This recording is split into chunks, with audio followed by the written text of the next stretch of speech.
Well, we are gathered here today to talk about Anders Nygren. Pardon my pronunciation. It may be Nygren, I'm not sure. But Anders Nygren and Thomas J. Oord, I'm confident of that in their view of love. I'm going to summarily critique Anders Nygren and virtually adopt, to a great degree, Thomas J. Oord's material, right, and redesignate it and reappropriate it in my own way. But I'll begin by noting that in a not-so-funny way, we are all prisoners of love. Of course, that's not from me, that's from Robert Wagner. And I will not get bogged down in citing things because this will be merely a reading copy. And if people desire to ferret out the quotations, they can do so at their own leisure. I just want to say that Linda Ronstadt had a very big selling album early on called, I think it was called Prisoners of Love. Prisoners of Love, Linda Ronstadt. Ronstadt. On it that I Right. those prisoners. Anyway. That's cute. Right. Introduction.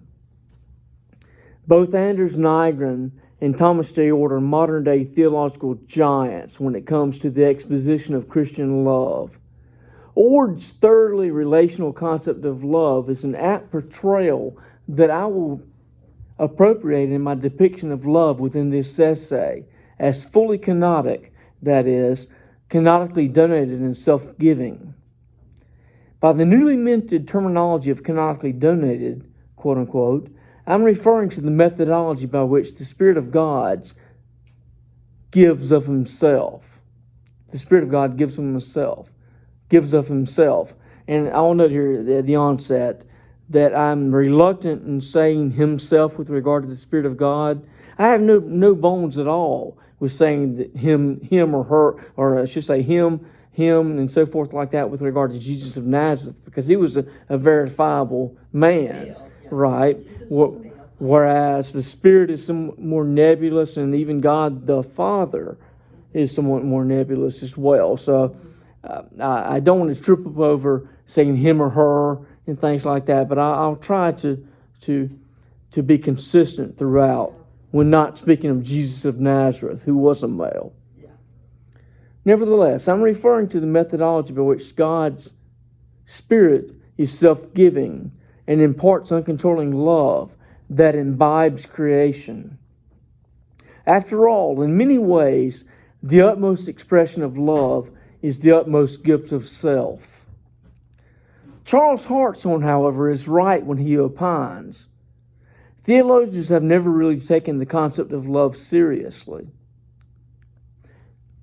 Historically speaking, people have always had a hard time with love. Dealing with it, that is, I assert. All the more so when speaking of divine love that we often cannot empirically detect or directly discern mentally.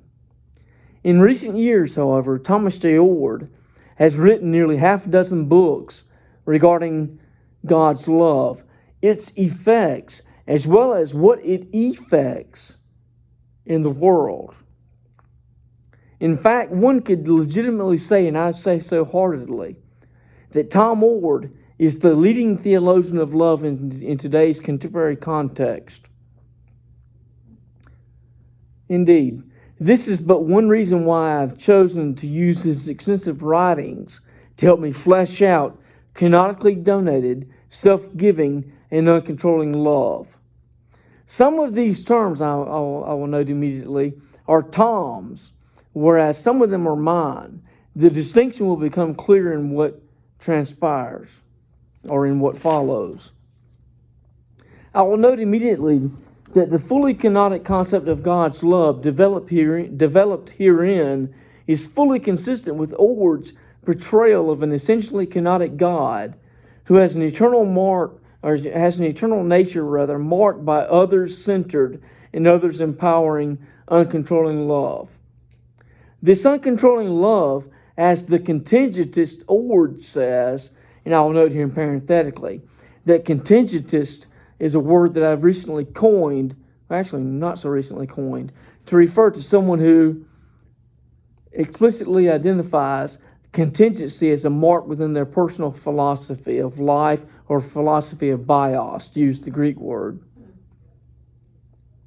Nevertheless, this uncontrolling love, as the contingentist Oord likes to say, necessarily provides full freedom and agency to each species within the natural world, but especially human animals, with God working to empower and inspire creation, if I may use such a loaded word, toward well-being and wholeness.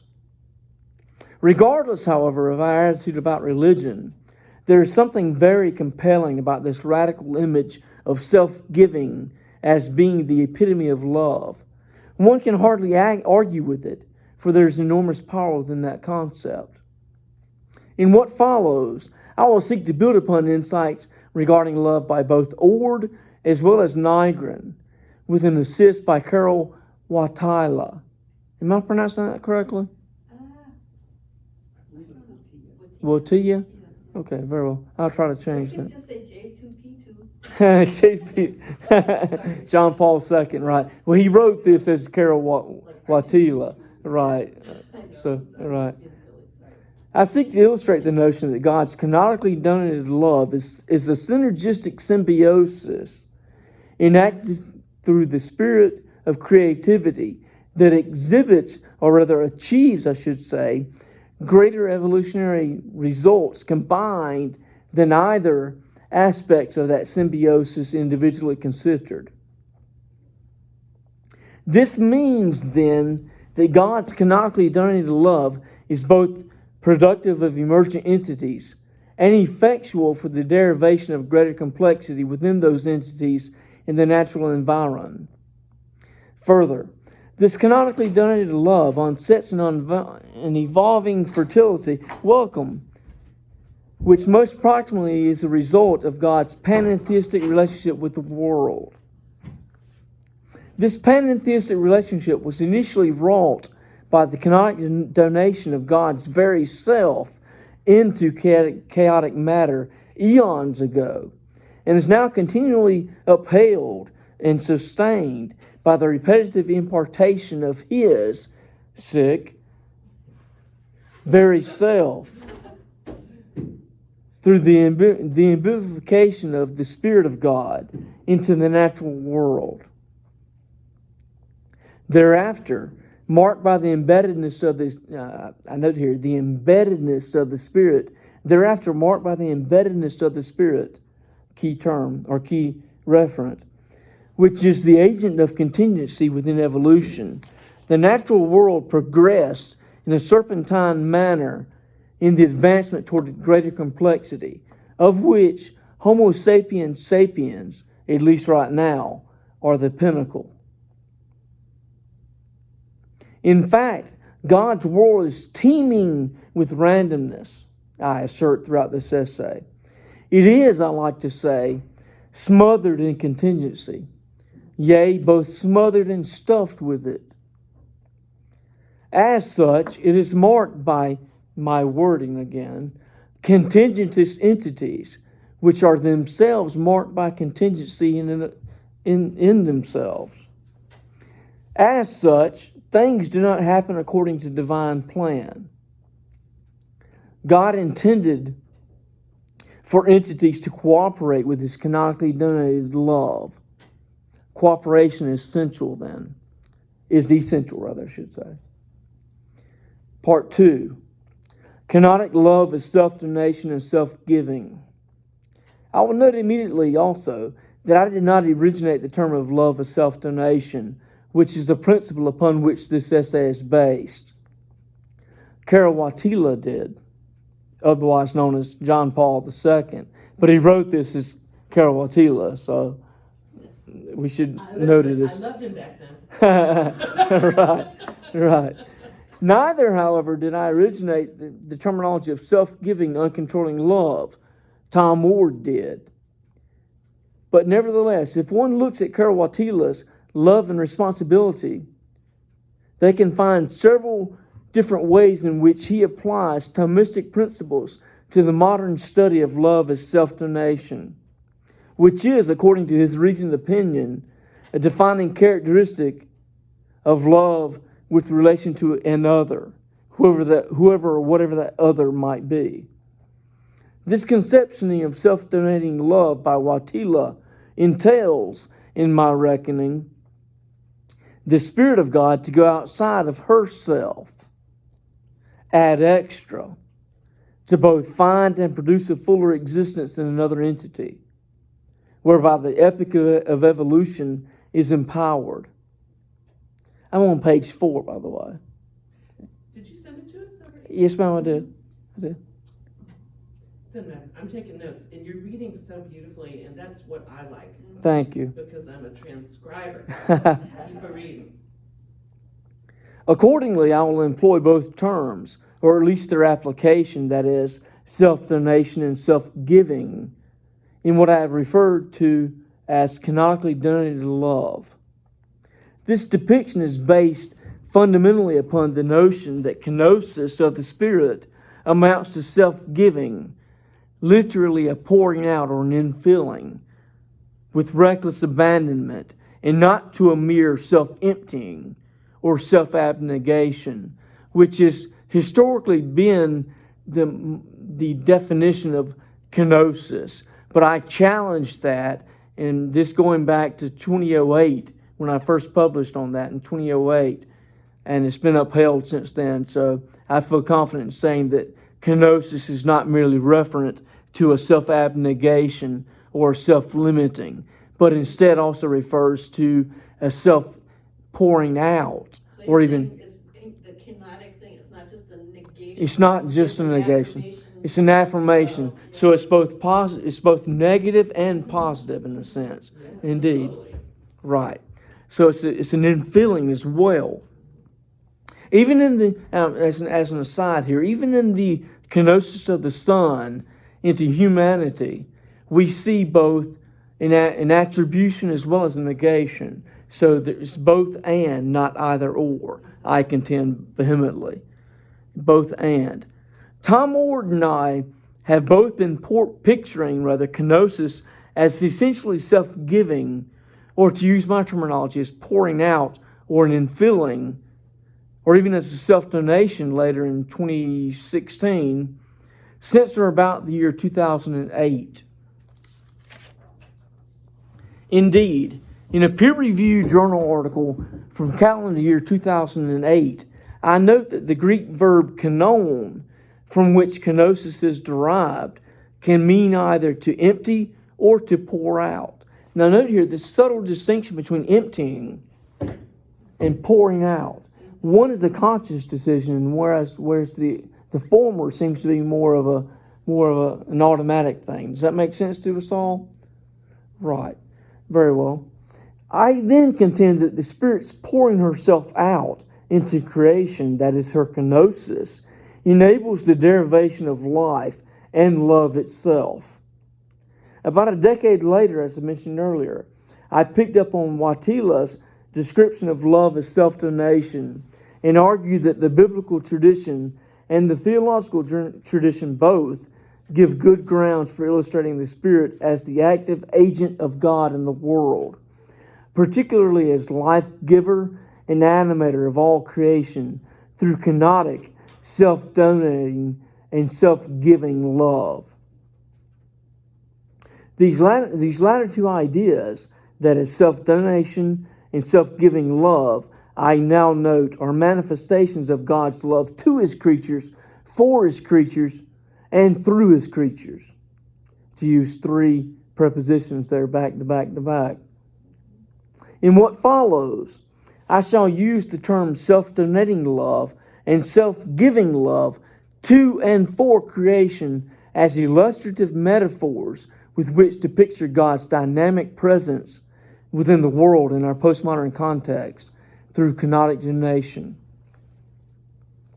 In noting that the love of God is canonically donated, I intend to highlight that God not only gives us love Himself, but also Himself in the very act of love. Further, in characterizing love as self-giving, I intend to once again draw attention to the fact that God gives of Himself liberally to his creation and other creatures of creation.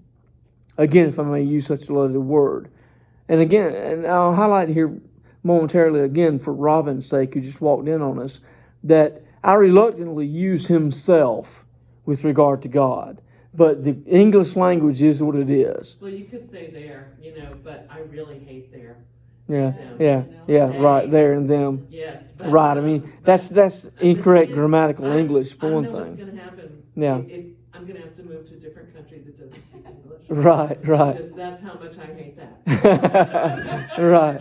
Well, like I said earlier, I Coming will. down the pipe, or it's already here. Yeah, I will use him and himself with regard to God the Son, Jesus of Nazareth, because that's just. Well, you're that's just following in the illustrious footsteps of Ansel Men in your choice here. Hey, maybe so. Right, but I do designate the Spirit as her. So does he. Right. Well, or he. I mean, Marlene, you may know better than I. When he's just speaking of God in his books, And generically. he's very aware. He says he He'll go calls back God and sheep. forth between He he does. and That's she. right. He goes back and forth. I'm not Right. sure that he really means spirit. I'm thinking of my church, which Yeah. my church tends to do that. So. Okay, gotcha. Okay. Now, these latter two, self-donating and self-giving love, I now note are manifestations of God's love to his creatures, for his creatures, and through his creatures.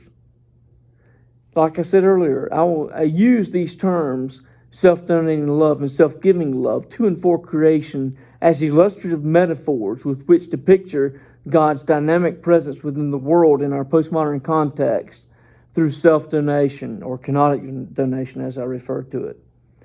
In noting that the love of God is canonically donated, I intend to highlight that God not only gives us love itself, but also himself in the very act of love. He imparts part of himself to it and them, both in a kenotic, that is self-giving, self-donated, or infilling manner. Hence I say that God's love is canonically donated. Picking up Oord's illustration of love as being uncontrolling, I gather from him that he means that God's love is given out of his fullness, but he does not insist upon controlling the responses of his creation to that impartation of love. Hence the designation of love as uncontrolling. So then, God does not insist upon having control, which flies in the face of about 2,000 years of Christian testimony. But neither here nor there. In point of fact, due to his nature primarily being canonically donated, self-giving love, God cannot control other entities, be they animate or inanimate. Although he could and does lure, woo, beckon, beseech, behoove, and bid entities toward himself. Wait. Could you just go back and reread that? Sure. Because I actually did not receive your text, but I'm doing great. But just that one last little line. So then, All these words. God does not. I'm sorry, what page is that? This is on the bottom of page 5. Okay, yeah. So then, God does not insist upon having control. In point of fact, due to his nature as being primarily canonically donated, self-giving love, God cannot control other entities, be they animate or not. Although he could, and in fact does, lure, woo, beckon, beseech, behoove, and bid entities toward himself. Note there that I'm saying that God draws, if you will, other entities, be they animate or not, or inanimate, toward himself, which is the goal, I do contend, of quote-unquote creation, to be wooed and lured to God and become the fullness thereof by presence with God.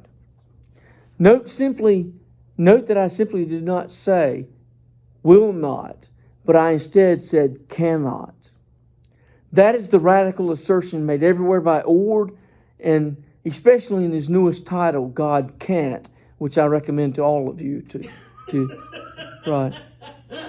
And I join him in it. I will argue in the text that follows for a notion of love that is canonically donated, self-giving, creative, and uncontrolling. In so doing, I will use several of Oord's key texts as my launching point and will aim at substantiating that canonically denoted, self-giving, creative, and uncontrolling love is empowering of the other, whatever that other might be, and allows for the interactivity of matter and the Godhead, since that is principally pneumatologically derived, that is spirit-based, and based upon an imbibification of matter with the Spirit of God, which onsets a panentheistic orientation between God and the world. Let me back up here. I define imbibification better elsewhere, but I'm using that. I've already been published regarding imbibification, and I'm used that term to note the process of imbibing, which we're all familiar with. Imbibing. Or you could say it's the process of being imbibified, which is another term that I have created and coined to refer to the same process.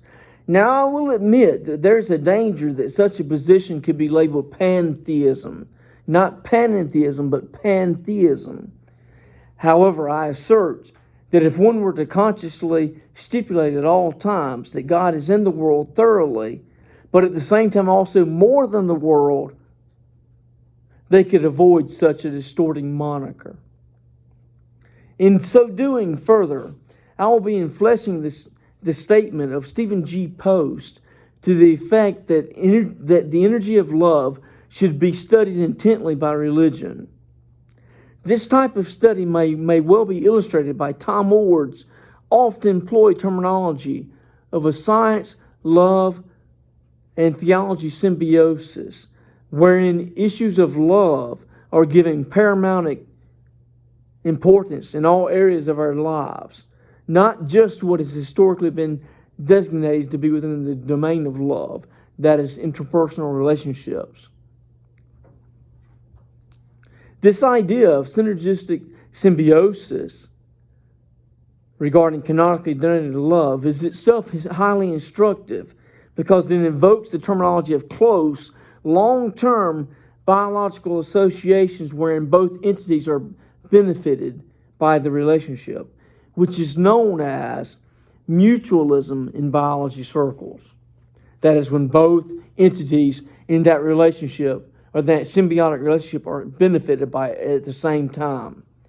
Or alternatively, it could refer to close, long-term biological associations wherein only one of the entities is benefited, but the second entity in that relation is not harmed at all, which is known in biological circles as commensalism. Although parasitism, which is the third category that I'd like to make mention of, is theoretically possible in such relationships, that being commensalism, mutualism, and parasitism, ecologically speaking, I will not elaborate upon that because I view love inherently, following Thomas J. Oord, to be self-giving, others-centered, and others-empowering, versus being self-centered to the exclusion of the other entity, which would be the definition of parasitism in this context. In many ways, I posit that the commensalistic relationship just spoken of is an apt metaphor for our relationship with God, in part because I cannot conceive how any entity such as God could benefit per se. If God is the most maximal entity available in reality, how could he benefit from an association with mere humans? I can't see that, so I therefore default to a commensalistic, that is, one entity being benefited and the other entity not being adversely affected type of relationship. Having said that, what's love got to do with it? To use, was it Tina Turner? Yeah, sing it. Right. What's love got to do with it? That's right. Part 3. A love, theology, and kenosis symbiosis in dialogue with Tom J. Oord.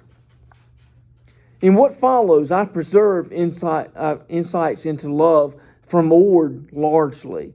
And I mention such here so as to later build upon Oord's definition of love, wherein he asserts that it is to act intentionally in sympathetic, empathetic response to others, including God, to promote overall well-being, end quote. Oord breaks this definition down into the following components. 1, to quote, act intentionally means for him that love refers to deliberations, motive, and self-determination, to which he later adds freedom in another text. Notably, Oord produced 2 texts explicitly upon love in the year 2010, defining love and the nature of love, both of which are very sumptuous reads if you have the time. The decisionality of love, as presented in the definition by Oord above, seemingly refers to the asseveration that a degree of mentality must needs accompany action that is regarded as loving, though this mentality need not be marked by depth or complexity. As my astute listeners and later readers will certainly pick up upon, the former sentence has explicit process philosophical overtones. This is itself intentional, for the paper from which I'm reading now views process philosophy to be the most cogent mirror of reality on tap today. So again, to reiterate, Oord seemingly refers to the asseveration that a degree of mentality must needs accompany action that is regarded as loving, though that action need not connote mentality that is marked by depth or complexity. Very well. Oord's next phrase in his definition of love, that is, quote, in sympathetic, empathetic response to others, end quote, indicates that actual relationality, not just theoretical relationality, is required for there to be an instance of love shown. Oord here uses the term sympathy and empathy in reference to love because they are technical words, quote unquote, which refer to, quote, the internal constituting influence of one or more objects or individuals on the loving actor, end quote. In so doing, he highlights the feeling with or suffering with, to use my own terms here, of sympathy and empathy. Bluntly, both Oord and I assert that love is inherently relational. Love takes at least 2 entities, if not more. Note here that entirely isolated individuals or entities cannot, could not, and will not love others, according to Oord, and according to myself as well. That of course, is a huge blow to my head because I have a tendency to being an entirely isolated individual. A hermit, indeed a hermit, right. In so much as I only rarely come out of my cubbyhole to speak with others. We feel honored. Come on now. Further, creatures could not love God if our relational God were not the lover who empowers, inspires, and beckons them to do so. Process philosopher, I should say, Charles Hartshorne, notes that sympathy entails the doctrine that all feelings feels other feeling. All relation has an object of which itself is reactive, and that we have objective objects, and that we have objects at all is due entirely to the immanent sociality of experience. Let me read that again because I butchered it. Process philosopher Charles Hartshorne notes that sympathy entails, quote, the doctrine that all feeling feels other feeling. All reaction has an object which is itself reactive, and that we have objects at all is due entirely to the, and that we have all objects at all is due entirely to the immanent sociality of experience. The father of process philosophy, Alfred North Whitehead, contended that sympathy is equivalent to prehension, a point that also stands out in this context as well. Further, Herbert Spencer, the great 19th century Darwinian, who was perhaps a Darwinian before Darwin was, if that makes sense to us at all, notes that sympathy is feeling fellow feeling, rather, I should say.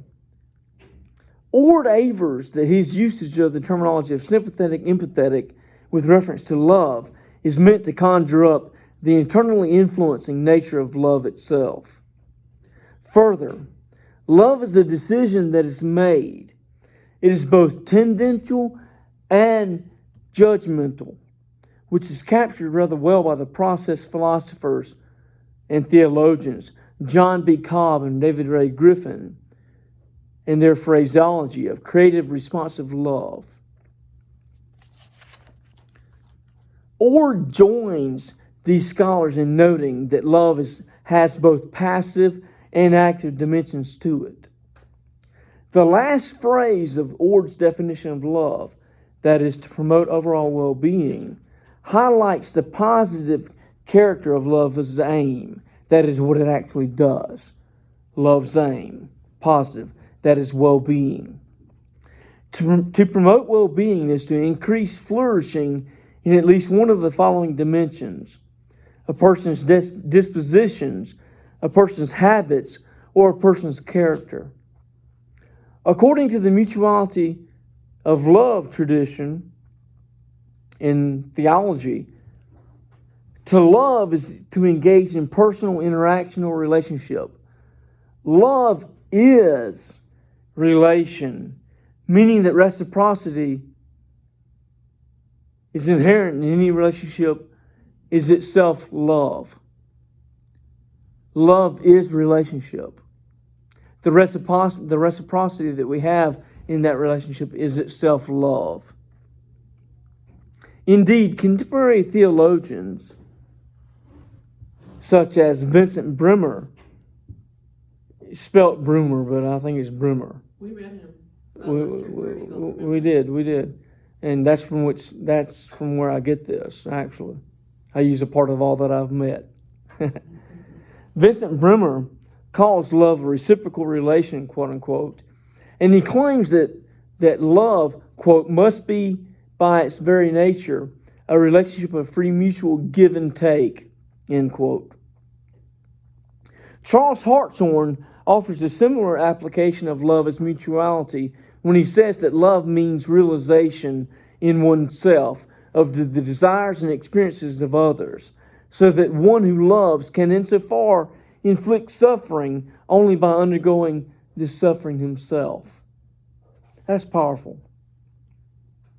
Invoking the symbolic associations in biology once again, I posit that to love is to be mutually related. Mutually related. Part 4. Anders Nygren and the threefold delineation of love. This is why I came today. Excellent. I critique Anders Nygren. Well, not. I mean, Not. So, okay, can't wait to hear Brad tear him apart here. Okay, Yeah, right. The French philosopher of the 15th century, Francois de la Rochefoucauld, or I can't say that name. I'm sorry. I am going to become your language Okay. because you have a career ahead of you. Right, okay? right. And my blurb in your Wikipedia article will Right. be, she was his language coach. Rochefoucauld. Rochefoucauld. Rochefoucauld. I'm Foucault? not looking at it, but I know that. Rochefoucauld. Grant's just as good as I am, though. Right. Well, nevertheless, that French philosopher once said, quote, "There's only one kind of love, but there are 1,000 different versions of it," end quote. Today we might say that love has trillions of different versions. Indeed, love is highly pluralistic in that love is multiform and multi-expressive. Authored by the Swedish theologian Anders Nygren, who lived in the late 19th century throughout the latter part of the 20th century, agape and eros, the Christian idea of love, from 1953, was probably the most successful and influential theological book on love throughout the entirety of the 20th century. Nygren therein, somewhat helpfully, I will note here that I have a split opinion of Nygren, as will become evident later. Nevertheless, Nygren therein divides love into three different conceptions: agape, eros, and philia, which is based, of course, on the Greek New Testament, even parts of the Old Testament, but nevertheless. Throughout the world, countless students of theology and related disciplines have learned from Nygren's book, and I count myself in this, that Christian love, that is agape, stands in radical opposition to both the Greek concept of eros and the Jewish treatment of love as law or nomos. Nygren distinguishes sharply between two irreconcilable, key point, I almost messed up there, two irreconcilable notions of love, namely the Platonic and the Christian. He identifies the Platonic notion of love in terms of eros and the Christian notion of love in terms of agape. Agape, I will note, the most frequently used word in the New Testament, as well as the Old Testament translation in the Greek language to refer to love, is charged here with a different, particularly Christian meaning, namely the belief that Christian love comes from God. End stop, or full stop rather. Indeed. According to Nygren, quote, eros and agape are the characteristic expressions of two different attitudes to life, two fundamentally opposed types of religion and ethics. Further, he says, they represent two streams that run through the whole history of religion, alternately clashing against one another and mingling with one another. End quote. Insomuch as, I claim, they are essentially opposite of one another because, quote, eros is an upward movement. Please pay attention to this. Eros is an upward movement, whereas agape comes down. From that, we can learn that Nygren says that. Nygren says that agape is a downward movement of love, and eros is an upward movement of love. That makes me laugh. That meaning that only, therefore, now this is the implication. This is as an aside. I'm going to get to this later, but that means then that only creatures of God can express eros. They can't express agape, which is somewhat incoherent, I contend. But or do you also mean only creatures can only express eros? Eros, not agape, right? Not agape, because agape flow. That's the implication. Okay. Agape flows down, whereas agape flows up, so to speak. If I may use hierarchical terms there, and I hope we all understand what I mean by higher and lower in that sense. So when you say agape, or he says agape flows down, that means from God, the source, to creatures and entities. It's like as if it were a gift from God. Gift from God. We can't generate it on our own. Okay. Exactly. Good point there. So that's a little bit different than saying that creatures can't. Can. I mean, I was going to ask the same thing. That's like the obvious question that everybody in the room will ask you. Right. You know? Right. They'll be like, I'm going to ask this guy this question. Right.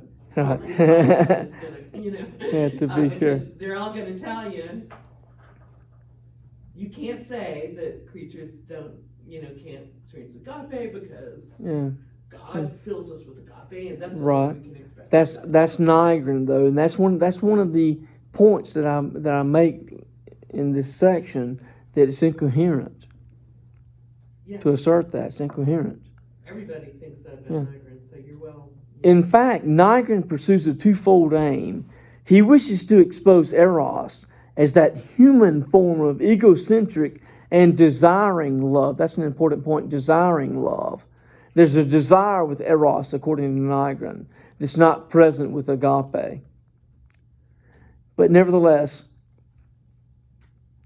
this egocentric and desiring love strives to reach the divine spirit by its own strength. And therefore, Nygren recommends agape as that form of love which originates in God and therefore requires a human attitude of receptivity and passivity. This is coming directly from Nygren. An erotic attitude focuses on something that is of great attraction and value to us human beings, and thus causes desire within us. Whereas agape is addressed to every human being, and as such, creates a value in that being, according to Nygren. Agape is God's way to humanity. For Nygren, there cannot actually be, quote, any doubt that eros and agape belong originally to two entirely separate spiritual worlds, between which no direct communication is possible. End quote. That's a hefty statement there. Hefty statement. He says that? He says that. Well, I mean, he implies it even if he doesn't say it. He said that, right. So then, building from that, I assert that Nygren distinguishes sharply between two irreconcilable concepts of love, namely the Platonic and the Christian. He identifies the Platonic understanding of love in terms of eros, and the Christian understanding of love in terms of agape. Full stop. I'm sorry, could you just repeat that one more time, that lesson? He identifies the Platonic understanding of love as eros, and the Christian understanding of love as agape. Full stop. As such, eros is the aspiration of a lower drive toward a higher drive. Eros is the attitude, you could say, of eudaimonism. Eudaimonism, rather, I should say. My pronunciation of words. Yeah. Eudaimonism, very well. Thank you. Agape. Agape, on the other hand, is the attitude of a higher entity stooping down in service to a lower entity. Indeed, for Nygren, agape is essentially the love of God who, in His grace and our good fortune, stoops down toward human persons in order to save them. And I quote, "There is thus no way for man, to come to God, but only a way for God to come to man. That is, through the divine way of forgiveness, divine love. Agape is God's way to man." End quote. Secondly, based upon Nygren, eros is born from want, whereas agape is born from abundance. In fact, Nygren states, quote, "Eros is the will to get and possess, which depends upon want and need, whereas agape is freedom in giving, which depends upon wealth and plenty." End quote.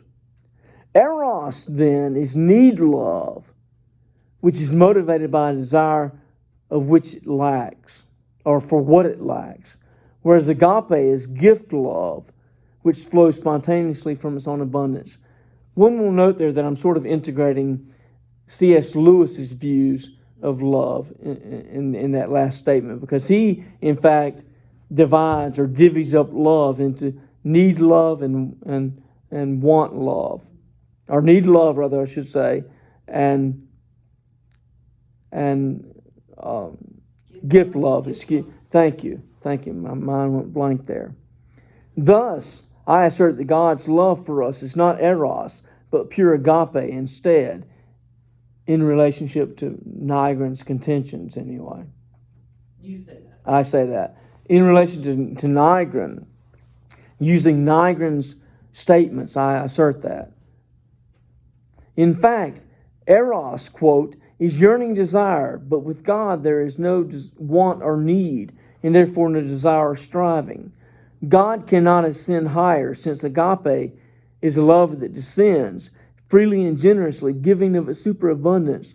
The main emphasis falls with inescapable necessity on the side of God, end quote, says Nygren. Therefore, I assert, God's love for us has its origin in God Himself, that is, in the abundance of His own agape, and not within us. Building from Nygren. In other words, based upon what Nygren says, I assert that to sort of clarify it. Does that make sense to us all? Yeah. I hope so. Thirdly, What makes sense to us? What part of it? Whether, God's love is out of the abundance of His own agape. of agape, right? Not from us or not in us. Thirdly, eros is inherently conditional, whereas agape is completely unconditional. Eros is the love that I have for the other because the other has potential to realize good within me or enables me to achieve the good that I desire. Note again there the word desire. As such, it is conditional upon the other entity having this potentiality. For I can only desire goodness from you on the condition that you have this possibility within you. Whereas agape, on the other hand, is unconditional, since it is not motivated by the qualities of the other, but by the abundance of the giver instead, as he earlier termed it, superabundance of the giver. Indeed, eros is determined by the quality or beauty and worth of its object and is not spontaneous, overflowing, or unmotivated, according to Nygren. And I sporadically make quotes there to refer to Nygren, as our readers will surely discern later. This situation applies especially to God's love for us, insomuch as God's love is groundless, according to Nygren, not in the sense of there not being any ground for it, but in the sense that it is shown to us based upon no extrinsic, grounds for it. At this point, a further difficulty, I assert, surfaces in Nygren's view of love. In fact, it is incoherent. This is my assertion. It is incoherent to claim that agape both bestows value upon its object and then at the same time is indifferent to that value that it just bestowed. How can that be? It makes no sense. Incoherent. Sorry, repeat that? Yes. At this point, a further difficulty surfaces in Nygren's view of love. That is, it is incoherent to claim that both agape bestows value upon its object, that being from God downward, right? The movement from God downward, because God and only God has the value. He's bestowing it to His creatures. But it's incoherent, I assert, to assert at the same time that God bestows value, but is then indifferent toward it. So, can I just stop you just for a second? Yes, ma'am. Make sure I'm understanding Nygren. He's saying that agape is a kind of form of love, comes from above to us. To us. And if we have that, it's only through the gift of God. We can't Precisely. get it. We can't get it striving. other ways. Right. But Because he- striving is itself inherently a form of eros love, according Yes. to Nygren. Striving, desire, seeking, Yes. So stuff like you- that. It's because of a lack that we have within us. Whereas God gives out of His bounty. But He's also says, and to your point that you just made, is that this agape love is, in a sense, disinterested. Yeah. Not, it's just, it just seems, that's what I'm trying to Yeah. grasp. Yeah, I don't get that either, but But I mean, I see that, Yeah. I think isn't that what Nygren's saying? That if agape, that model is, it's Of course not that's what it's saying. clutching, it's not, Hmm. but what I'm trying to figure out is like, I'm relating it to your point here. Yeah.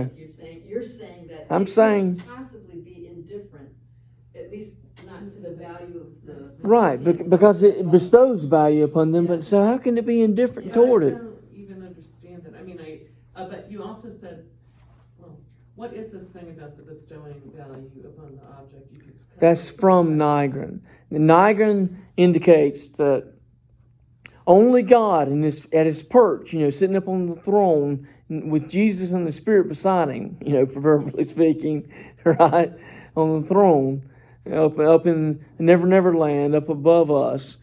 Which, by the way, I will note it's kind of humorous to assert that, because if we would assert that God is above us, infinitely so above us, He's nearer to the sun, so it's actually hotter in heaven than it is in hell. But but that's a total derision there. Right. But Nygren says that God bestows value upon that which lacks it, downward to up, or upward to downward, and that flows upward to downward. Whereas humans have a lack, and their love flows from lower to upward. Does that make sense? A little bit better there. So but I'm asserting this incoherent to say that God bestows value upon creatures who ordinarily would not have it without God's bestowal, but then to assert at the same time that God is indifferent to that value. That's the part I'm not following. Yeah. It's a You're, form. I feel like I don't have enough information Okay. about The Right. analysis, but it's a form of the euthyphro problem. I'm sorry. It's a form of the euthyphro. Yes. Right. Yes. Right. Yeah. Right. Which precedes, is it, Which comes first? yes, it is, a form of what? of the euthyphro problem. Yeah. Right, yeah, is it good because God, I guess in the right order for the euthyphro, is the act, well, I guess in this case, the act of grace or love, Yeah. Good because God bestows it, or does God bestow it Because it's good, right? Which came first. I think you have a Right. version of that going on. Right. Interesting. Right. Maybe not to see that, but. Yeah, Right. that's interesting. After all, I assert that the fact that I'm loved by another indeed bestows value upon me which I did not have prior to that bestowal of love. It is not clear whether the agape that Nygren envisions is capable of this recognition. Again, Nygren views the soul gift, rather, I should say, comes from God above to humanity below. But that bestows value upon us. But then he doesn't recognize that it does. Anyway, another problem with Nygren's view concerns the nature of God's love for us. For the same reason as Plato and Augustine before him, which we learned of this past semester, Nygren denies that God's love for us can be of the eros form. Quote, with God there is no want or need, and therefore no desire or striving, end quote. Yes, ma'am. Sorry, I'm breaking my own rule. Don't tell John when Yeah. he What's the rule? Well, we're smaller here. Well, we do interrupt a little bit, we just. Yeah. We interrupt a We lot. don't do it excessively, so. When I think that the four of us handle our interruptions very well, but Right. I have a controlling nature. Go ahead. And Go I ahead. don't like it when the room gets fuller. Yeah. Even just with Andrew here, it's not that I do it worse than anybody. It just gets too interrupting for me when we never get to the end of Right. it. Right. We did that to you last week even, but, oh, no, What were you gonna say? It is not clear whether the agape that Nygren conceives of is the kind of love which can do this. Oh, That was my last statement. it was something about Eros. Oh, yes. Yes. For the same reason as Plato and Augustine before him, Nygren denies that God's love for us can be of the eros form. For with God there is neither want, nor need, nor striving, nor desire. Yes, ma'am. This was my interruption. Okay, so does he or do you treat the idea that you mentioned earlier that God, I love your idea of God wooing us, so is he a false lover? Is he insincere? Why is he wooing us if he doesn't have eros for us? That's a very good point, Okay. right? I mean, sincerely, I My mean, topic, Brad. and well, I mean, I see that, and I want to affirm that God expresses both. Well, see, I'm going to get later. I don't like As divvying a up. self-respecting Catholic, you have to believe it. Sure, God wants us. He desires us. He strives for us. He chases us like a jilted lover, I assume. Totally. Right. I mean, sincerely. He has no shame at all. No shame. The hound dog of heaven. Yeah, he's just like, I have no shame. Yeah, sure. And I'm still coming back even though you rejected me. Yeah, I'm thinking of Evelyn Waugh's comments in Bryce that Revisited. It says, the cradle Catholic, God allows the cradle Catholic to stray, and then one day Yes. we'll pull the thread. Right. Come back. Whiplash. Come back. I didn't let you play around with That's it all the funny. time, but What about every Catholic I know? lots of reverse, yes. On the contrary to having need or desire, Nygren says, God's love is pure agape, and that for two reasons. First, God's love is agape by definition. Quote, all love that has any right to be called agape is nothing else but an outflow from divine love. It has its source in God. For God is agape. This, too, is a simple consequence of the meaning of the word agape, end quote. Nygren, Agape and Eros, 1953, whatever page. Further, this is a real definition. It is not a mere contingent fact about God that He is agape, but a necessary consequence of His essential nature as superabundant love behind, before, and for all things. Nygren states, and I quote, Since agape is a love that descends, freely and generously, giving of its superabundance, its main emphasis falls with inescapable necessity upon the side of God.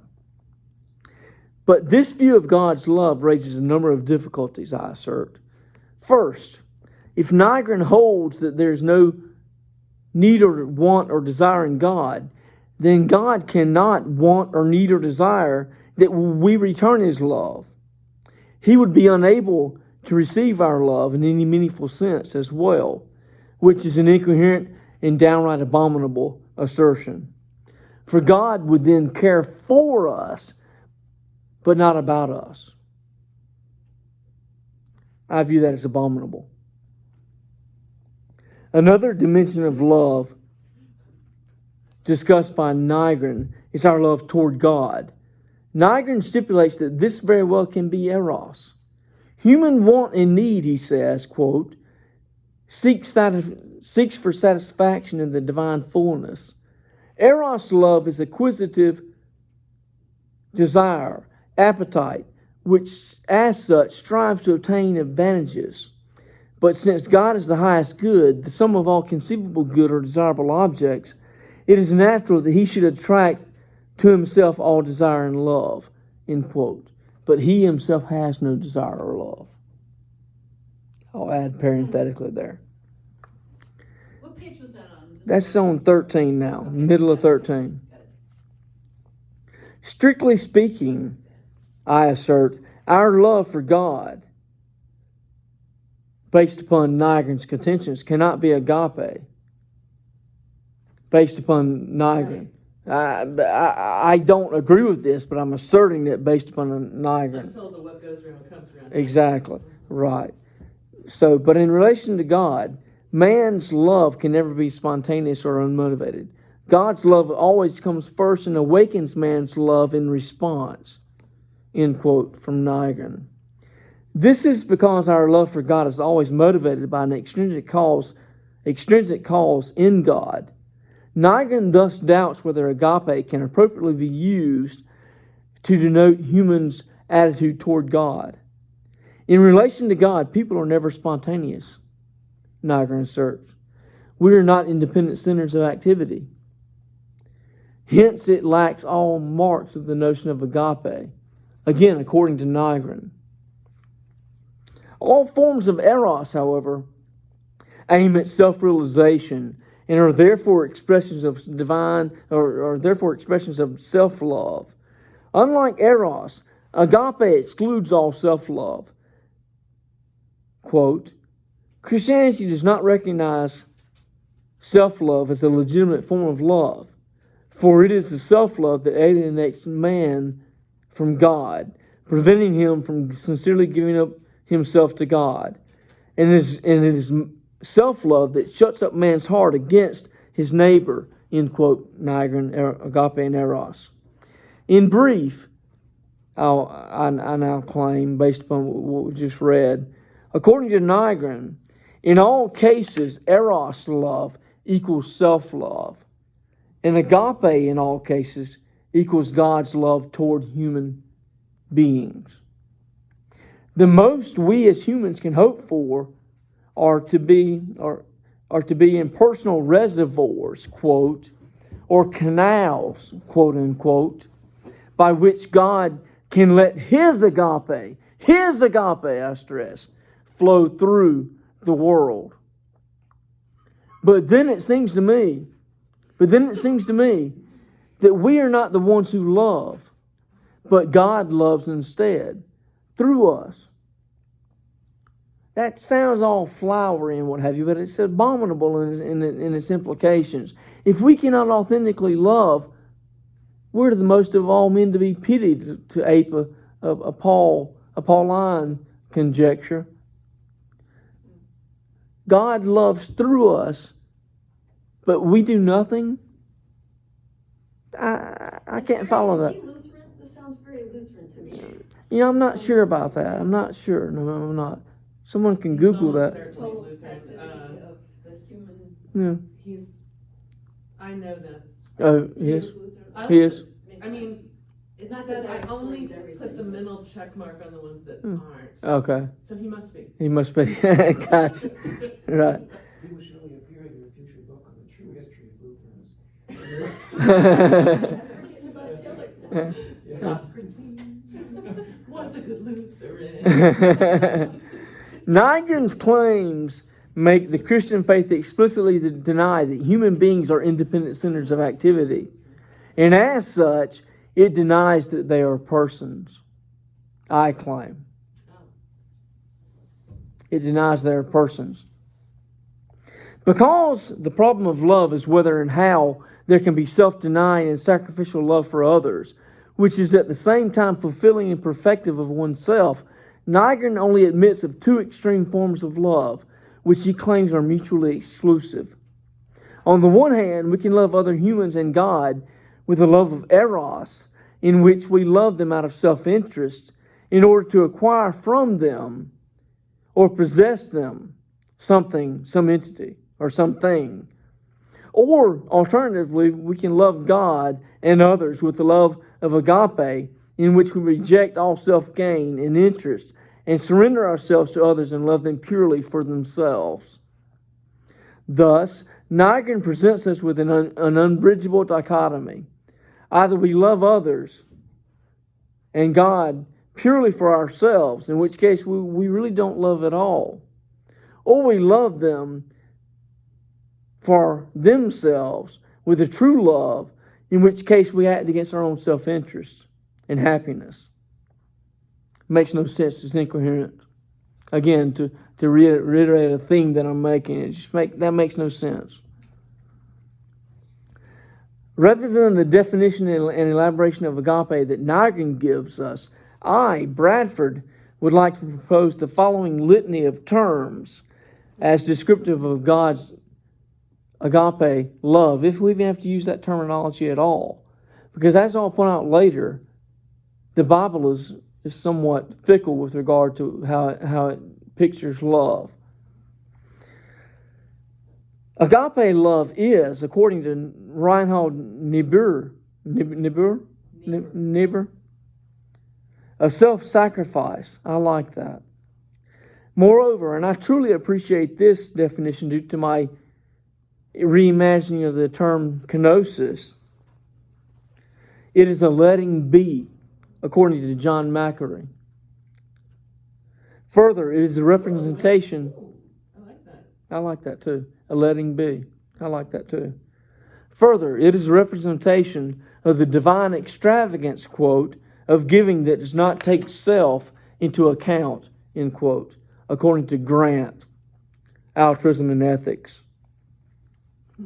It is also, in another definition that I particularly appreciate, quote, God giving himself, or even a divine bestowal, according to Irvin Singer, which we also read this past year. I think we did. I think we read him. The nature of love. Finally, I encounter yet another definition that I greatly appreciate in the one according to Paul Fides, who claims that it is self-giving, insomuch as a person spends himself freely and carelessly for the other person, end quote. Now, that fits in with my notion of canonically denominated self-giving love perfectly, insomuch as it itself is a self-giving. I would now like to appropriate many of the just mentioned senses of the word agape for my own purposes in joining Tom Oord, building from the previous section, that is part 3, in picturing God's love as always self-giving. Thus, I would not divvy love up into various types, be it agape, eros, or philia, at least ideally. Instead, part 4 explicates what I call full Oorded love.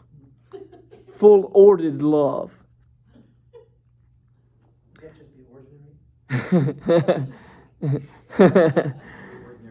Indeed, I follow Oord in noting that agape is simply one form of love, according to the biblical witness. And as such, it's not the end-all, be-all substance of love. Agape is just one out of a multitude of ways that we humans may self-givingly and intentionally respond to others to promote well-being, which is Oord's definition of love. But I prefer to use full Oorded love instead. In my conception, full Oorded love would encompass what is ordinarily contained within the definition of agape love. But it would also include eros love, for the latter is the love of co-laborment. Co-laborment.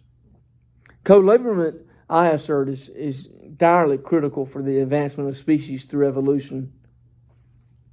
What do you mean by co-laborment? Co-laborment, working together. Working together. Yes, ma'am. Working together. Right. Indeed, Martha Nussbaum says that eros, quote-unquote, involves an opening of the self toward an object, a conception of the self that pictures the self as incomplete and reaching out for something valued. Thus, when eros is expressed, the responsive, affective, or emotional element in love exerts considerable influence, but intentionality is never completely absent from that. In my appropriation of this terminology of eros love, it would be the type of love, again, if we have to divvy up love at all, to desire to expand one's territory or one's domain, which makes it applicable to the concept of macroevolution by natural selection. Evolution, that is descent with modification, to use a Darwinian phrase here, then recognizes self-giving love and the goodness thereof, in that species regularly undergo commensalist relationships in nature, whereby one is aided by the other, while the other is neither aided nor harmed. This is self-giving love in its entirety, I assert.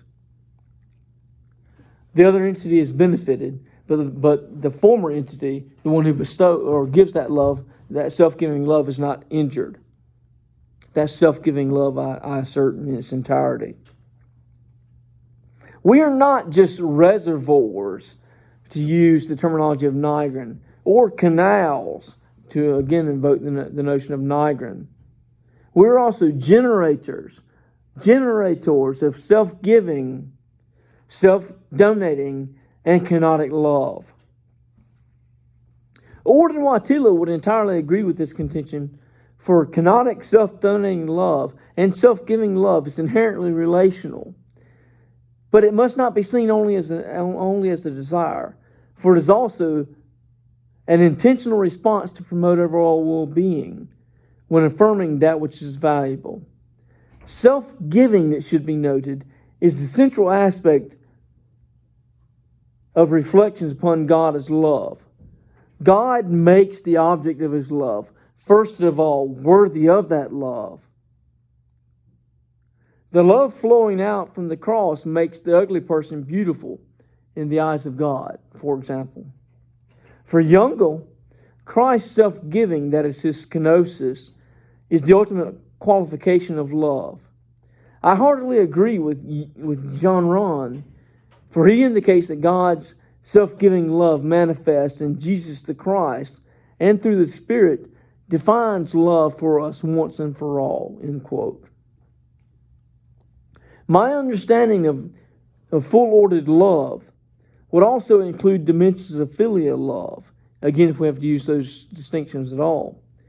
Philia could be akin to mutualism or commensalism in biology, especially since filial love has historically been associated with friendship or the interrelatedness of the natural world. Notably, in fact, Aristotle, to go way back, indicates that even non-human animals can display or express filial love. The relationships pointedly marked by philia, then, could be identified by mutuality, reciprocity, and cooperation, which fits the above biological connotation well. While agape or eros might benefit from cooperation, reciprocity, and mutuality, neither of those terms require it. Filial love, by definition, does, flatly. I contend, in fact, that through the kenosis of the Spirit into creation, it is displayed what amounts to self-giving, betrothed love through self-donation. Several years ago, as an aside almost, a collection of essays by scientists and theologians pondered creation as the work of love, pointing therein to divine action as kenosis, in which it is asserted that the Spirit has chosen to invite creation into cooperative relationship, which also coalesces with Waitila's conception of love as self-donation. Further, because the God of love is uncontrolling, the love of God always donates freedom, agency, and self-organization to the other, and thereby God sustains the regularities of nature. Notably, even after Darwin, Peter Kropotkin indicated that cooperation was everywhere present within the natural world, an argument that belies the oft-rehearsed selfish nature of Darwinian evolution. Darwin and Kropotkin, in fact, spent years studying organisms within and upon frozen ice in Siberia. I'm going to abbreviate this quotation because it gets long.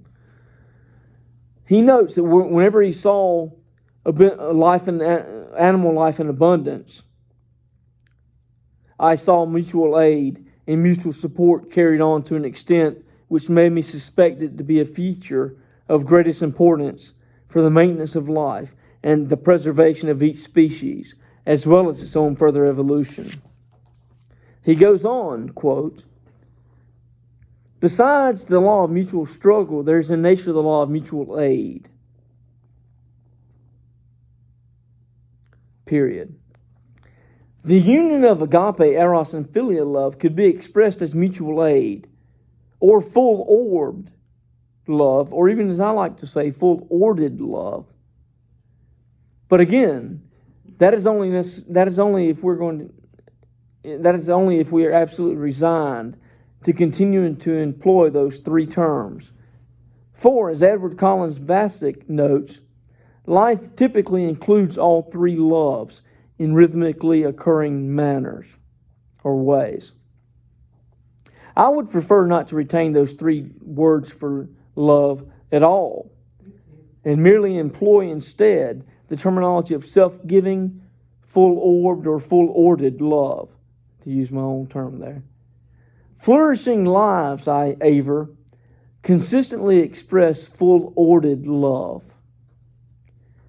Indeed, various problems arise when we regard agape love as the authentically Christian love, to the exclusion of either and or philia. One problem is rather straightforward, and it's even a little menial. Bluntly, there's just no basis for it whatsoever.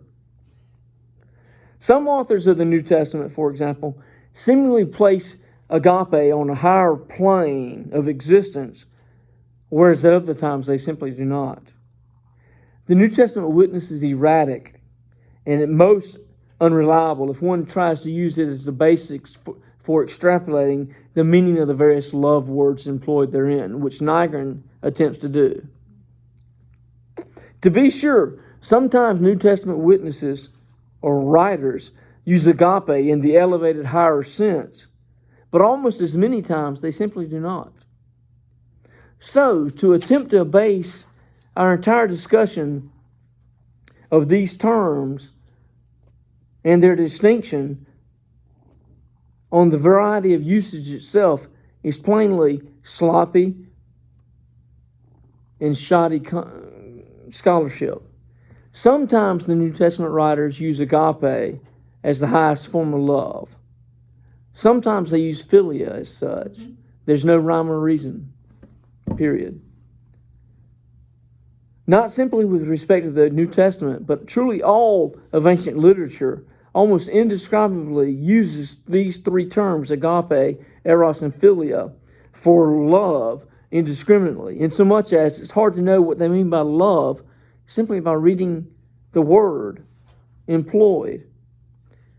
Similar problems arise when we look at texts predating Nygren's agape and eros. In fact, Robert Adams notes that agape is a blank canvas, quote, upon which anyone can write whatever ideal of love they favor, end quote.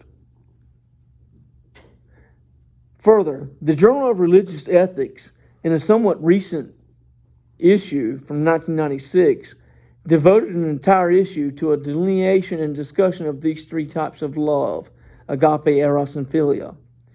One author in that issue would argue for the distinction, and then one would argue against it, almost in whip-like fashion. For example, Colin Grant defended Nygren's thesis that there's a bona fide distinguish between these three forms of love. He notes that agape is the highest form of love, whereas thereafter Carter Haywood argued that feminists like herself hold that eros should and could be displacing of agape as the preeminent form of love. Then Vasek himself defended the idea that filial love deserved the highest honor. This small sample size, although not at all statistically significant, just simply reiterates to me, and should to us as well, that there is no rhyme or distinction between the usage of those three terms in the New Testament.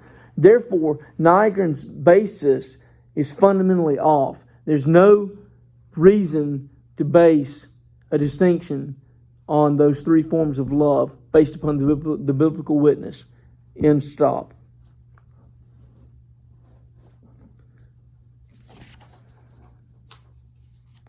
Oord, or what I call full-ordered love, would repay evil with good just as agape would. Full-ordered love would also appreciate the intrinsic value and beauty in others, the need love of eros. And full-ordered love would also finally acknowledge the importance of friendship and mutuality, just as filial love does.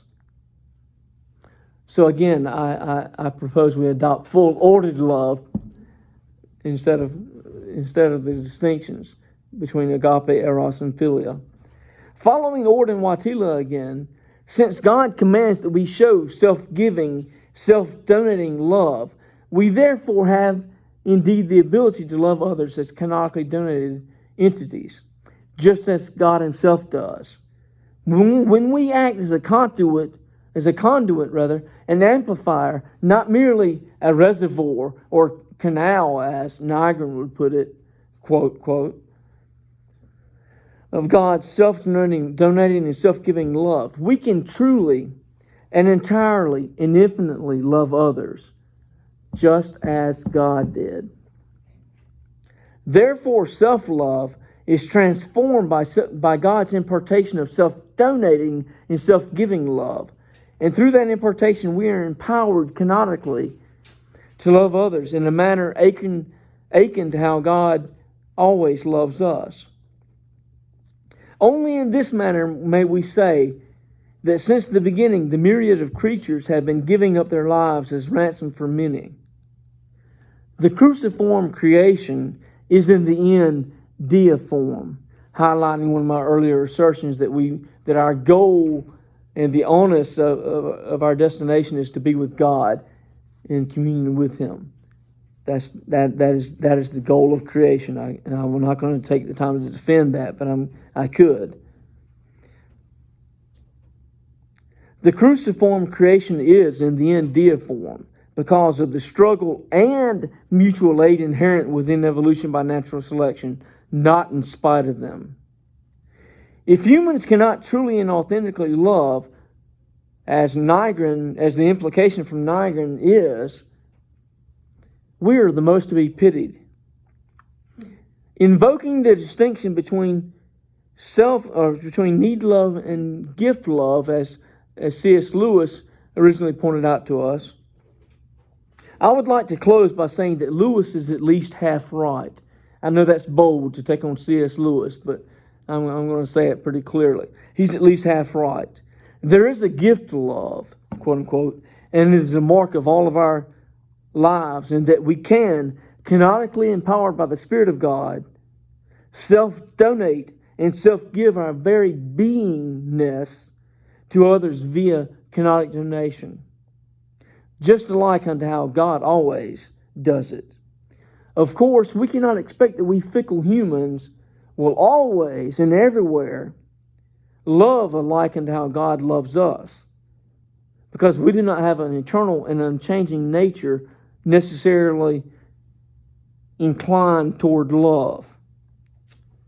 However, we are always, and this is an important assertion, and I'm bold here, we are at least always able to do it.